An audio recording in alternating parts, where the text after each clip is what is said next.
এই যে দেখতে গেছিল, খুঁজে পাইনি। পেয়েছো? এত বড় একটা গ্লাসের মধ্যে রাত থেকে সামান্য পরিমাণ ফ্রুটির মধ্যে কয়েকটা চকলেট ডুবিয়ে রাখা হয়েছিল। আসলে এগুলো চকলেট বা ফ্রুটি ছিল কিনা সেগুলো তোমরা কমেন্ট বক্সে জানিও। আমি ভুবন চলে এসেছি আবারও তোমাদের সামনে নতুন একটা ভিডিও নিয়ে। আমার সাথে তোমরাও যখন চলে এসেছো ততক্ষণ দেখতে থাকো আগে আগে কি হয়। সকালে এই সমস্ত খাবার খেয়ে আমি বাবাকে নিয়ে চলে যাই বাজারে।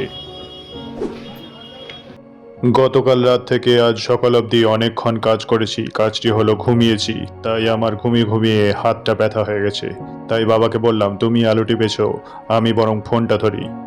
এমন সময় আমি দোকানদারকে বললাম ঝুড়িটা সাইডে ফাটা, কিন্তু উনি ওনার সাইডে দেখছেন ওনার সাইডে কোথায় ফাটা আছে। অবশেষে নিজের প্যান্টে ছেঁড়া জায়গাটা খুঁজে না পাওয়ায় আমার দিকে একটা পচা আলু ছুঁড়ে মারতে যাচ্ছিল। ঠিক তখনই বাবা সামনে এসে বলে, না না দাদা, আপনার নয়, ঝুড়ির সাইডে ছেঁড়া। এরপর দুপুরবেলা খাওয়া দাওয়া শেষ করে বিকেলবেলা ঘুম থেকে ওঠার পর ছাদে গিয়ে দেখি ট্যাঙ্কি পরিষ্কারের জন্য ছাদের চারিদিকে এত জল দেখে মা বলে ওঠে, এদিকে আমার বাবা নদীতে মণি মুক্ত প্রবাল আছে কিনা সেটা খোঁজাখুঁজি করতে থাকে। অবশেষে না পাওয়া আমি আর দেরি না করে দেখতে যাই ট্যাঙ্কির মধ্যে কি আছে, কি চলছে। এর রহস্য উদ্ঘাটন করতে গিয়ে আমি দেখতে পাই এই কাকুটি বাড়ি থেকে পকেটে করে কাদা নিয়ে এসে ট্যাঙ্কির গায়ে লেপতে থাকে জোরে জোরে, অথচ এদিকে বাম হাতে সাবান দিয়ে দেখাতে থাকে আমি সাবান দিয়ে ট্যাঙ্কি পরিষ্কার করছি। আমার এই ভিডিও দেখতে দেখতে বোর হয়ে গেলে তোমরা সাবস্ক্রাইব বাটনটি প্রেস করে নোটিফিকেশনে অল আইকনটি প্রেস করে দাও। এরপরেও যদি বোর না হও তাহলে আজকের বিকেলবেলার সূর্যটা দেখো কি অসম্ভব সুন্দর লাগছে না? অনেকদিন ধরেই যাওয়া হবে করা হচ্ছিল, কিন্তু যাওয়া হয়ে উঠছিল না, তাই আজকের বেরিয়ে পড়লাম বাড়ি থেকে প্রায় 15 কিলোমিটার দূরে একটি খাবার স্টলে। এই খাবারের স্টল থেকে এক কিডন্যাপার ফোন করতে করতে সামনের দিকে এগিয়ে আসে, অন্যদিকে আরেক কিডন্যাপার আমার বউকে আইসক্রিমের লোভ দেখিয়ে নিয়ে পালায়। হ্যাঁ, যদিও বা পালিয়ে বেশি দূর পালাতে পারেনি, কারণ আমি আমার বউকে সেলফ ডিফেন্সের একটি মাত্র টেকনিক দেখিয়ে দিয়েছিলাম, সেটা হলো ছেলেদের মেন পয়েন্টে আঘাত করা। আর সেই টেকনিকটা অ্যাপ্লাই করার পরে কিডন্যাপারটা বাবা গো মা গো বলে আমার কাছে আমার বউ ফেরত দিয়ে যায়।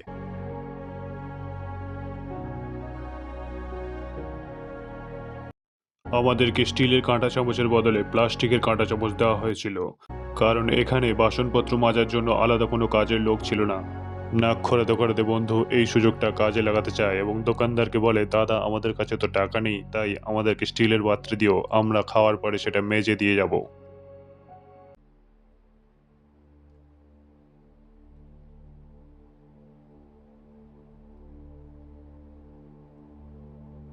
এই মোমোগুলোর কালার যদি সাদা না হয়ে অন্যরকম কালার হতো তাহলে কোন জিনিসটার কথা সবার প্রথমে মনে আসছে বাকিটা আমি আর বললাম না, তোমরা বুঝে নিও। আমি ভিডিও বানাচ্ছি দেখে ওরা ভেবেছিল আমি কোনো সোশ্যাল মিডিয়ার বড় ক্রিয়েটার, তাই আমাকে আলাদা করে বসার টেবিল ও আলাদা করে প্লেটে খাবার দিয়েছিল, যেটা ছিল সম্পূর্ণ ফ্রিতে। তাই আমি নিতান্তই ভালো মানুষ ছিলাম বলে ওদেরকে খাবারের দামটা দিইনি, বরং উল্টে আরও খাবার অর্ডার করেছিলাম ফ্রিতে। তোমরা যদি এভাবে ফ্রিতে খেতে চাও তাহলে কমেন্ট বক্সে কমেন্ট করে জানাও। দেখা হচ্ছে পরবর্তী আবার কোনো একটা ব্লগে, ততক্ষণে আনন্দে থেকো ও আনন্দে রেখো। জয় শ্রীরামকৃষ্ণ, জয় মা শারদা।